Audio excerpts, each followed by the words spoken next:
All right, this is video number 2 of our video lecture series. This is for your test on Monday. So this is a test review to just do a crash course over some of the stuff we've already learned about. Now, if you want to learn about transportation again, please refer back to the transportation mini lecture I already recorded. I'm not trying to reinvent the wheel here. The video's over in Module 5, so go check it out if you want to review transportation. So, Georgia geography. We've talked about a lot of stuff the first couple of weeks, so let's make sure that we've got everything down. First off, where Georgia is located. Now, if you're looking at a world map, Georgia is in the United States of America. Now this is kind of hard to do. Weather people must have a hard time with this. Okay, there's Georgia right there. You can see it's a little bit darker. We are on the continent of North America in the nation or country of the United States of America. Now, if you're looking at the entire world, we are in the northern hemisphere. That means we're north of the equator. And we are in the western hemisphere.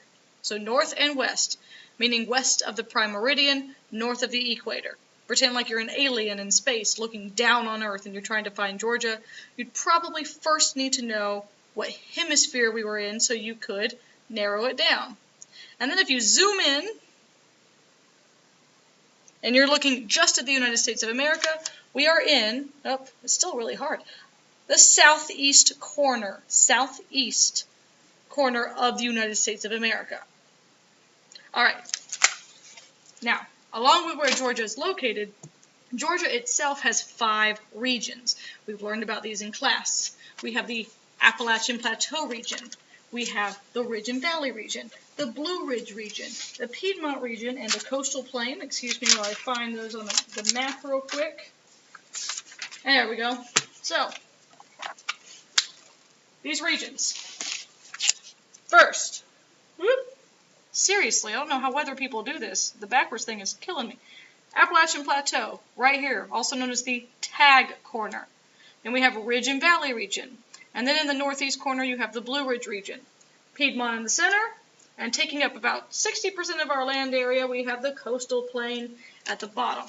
So now I'm just going to talk real quick about what is in these regions, what makes them unique, what features they have, what are they known for. So first, Appalachian Plateau.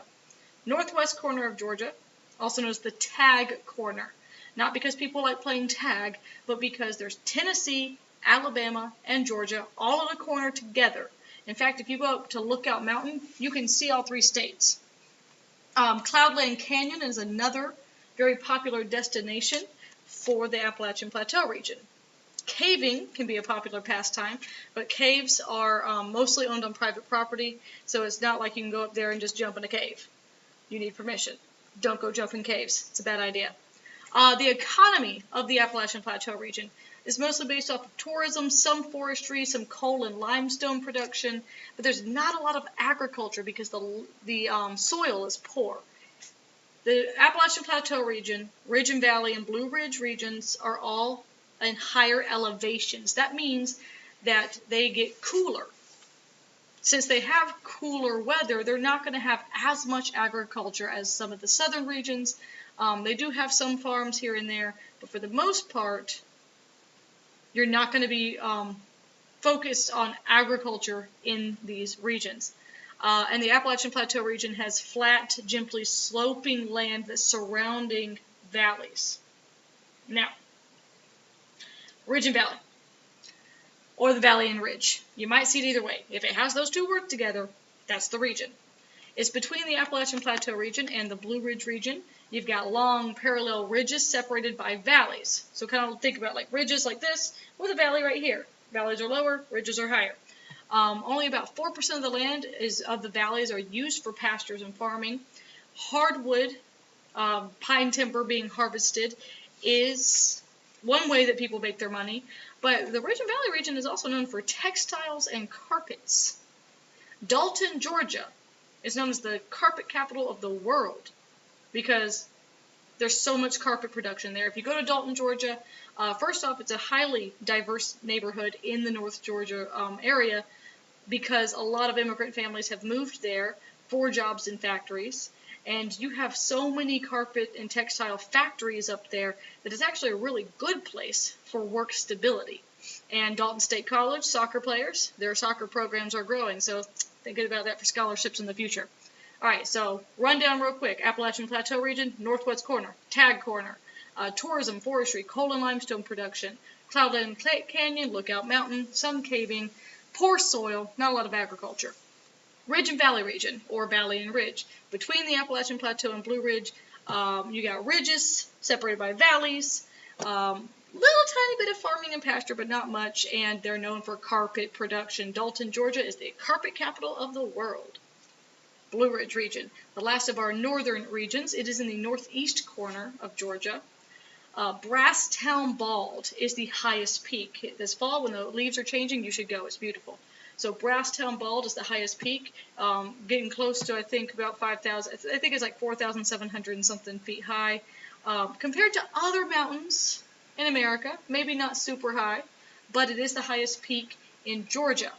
The Springer Mountain, you also find the beginning of the Appalachian Trail. The Appalachian Mountains are throughout North Georgia, but especially in the Blue Ridge region. They even call them the Blue Ridge Mountains. They're known as the Blue Ridge Mountains because of the blue haze that you see. If you look north, you guys see those mountains up there, and they do kind of look blue, hence their name, the Blue Ridge Mountains. You got small farms here. You have some corn and vegetables. You do have some pastures for large animals. You will see cattle in this area. But their economy is mostly based historically on mining. Gold mining, specifically. The Dahlonega Gold Rush, which we will learn about again later this semester when we talk about the Trail of Tears, was the first major gold rush in the United States. Later on, of course, they find gold in California. You San Francisco 49ers fans might know about that. But gold is still a big tourist trap for people who go to Dahlonega. They go up there panning for gold. They go up there and they go to these like fake gold mines where they can find gold. It's fool's gold. It's not real gold. But there are some people who you will still see in rivers panning for gold. So it is known for tourism, also harvesting timber. Piedmont region. The Piedmont region is in the central part of the state. It takes up about 30% of the state. You got gently rolling hills. In fact, the Piedmont means foot of the hills. So you got the Blue Ridge above us, and then you go further down, and things starting to get a little bit flatter. Not completely flat, but you do have gently rolling hills. Major rivers flow through here that travel onward to the coastal plain. The Chattahoochee and the Savannah both start in the Blue Ridge region, travel into the parts of the Piedmont region, especially the Chattahoochee, and then go into the coastal plain. Red clay is known in this region. You guys know if you go outside, Norcross is in the Piedmont region, Atlanta's in the Piedmont region. You go outside, you're playing soccer with your friends, you fall down, next thing you know, your mom's all mad because you got those red stains on your jeans, or your shorts, or your jersey, or your t-shirt, or your Summer Hour Blue Devil polo, which you should keep clean, and it won't come out. Red clay is famous in Georgia. That's what they call it. So, along with that, you also have a lot of agriculture. Cotton, soybeans, wheat. You also have poultry, eggs. No, and you see chicken houses around a lot of places. You definitely smell them before you see them. Hogs, those would be pigs. And you see lots of cattle. I grew up in the Piedmont region.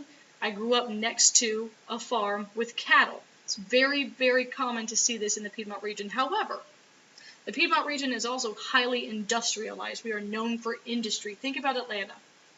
One of the reasons why the Piedmont region has more urban areas is because as those industries grew, as those factories grew, people had to move to those areas to work.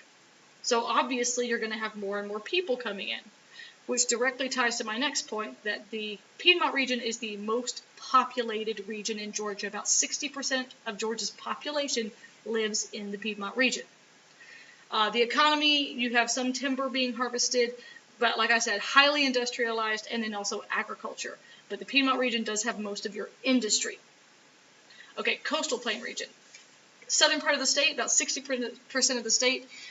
In some cases, you'll see it split as the inner and outer coastal plain, with the inner coastal plain having your more fertile soil. You have peanuts, pecans, or as Ms. Hood would say, pecans, peaches, soybeans, Vidalia onions. You got to say it right, Vidalia onions, and cotton. Whereas in the outer coastal plain, where the soil becomes sandy, You're not going to grow as many crops, so you have lots of sandy soil, pine trees are harvested. Paper and pulp production is a big deal in this region. So paper comes from trees. You might have driven down south and see tree farms. These forests that magically have trees that are perfectly lined up. It's not magic, it's a tree farm. They're cutting them down to make paper. So like I said, the economy, how they make their money, mostly pulp and paper production. You do have some commercial fishing at the barrier islands on the coast, seafood, tourism, recreation. A lot of people go to the coast, to the beaches, and agriculture, obviously. Lots of farms. And then you also have Savannah and Brunswick are deep water seaports, which you can learn more about in my transportation video that help with trade and commerce. So I already did a rundown of the two smaller regions. Now for the next three. Blue Ridge, northeast region of Georgia. Brasstown Bald is the highest peak. Beginning of the Appalachian Trail. You have some small farms in the valleys where they produce things like apples, corns, and vegetables. You do have pastures for large animals, but historically mining has been a big economic spur for this region, with gold mining still being popular for tourists, and you do have some harvesting of timber. So remember, the Dahlonega Gold Rush was the first in the United States. Piedmont region, central part of the state, characterized by its gently sloping rolling hills, and you have lots of red clay. And you do have agriculture, but we're also highly industrialized. Industry is one way the Piedmont region makes its money, and cities like Norcross and Atlanta are located in the Piedmont region. It's also the highest populated region. About 60% of the people who live in the state of Georgia live in that region.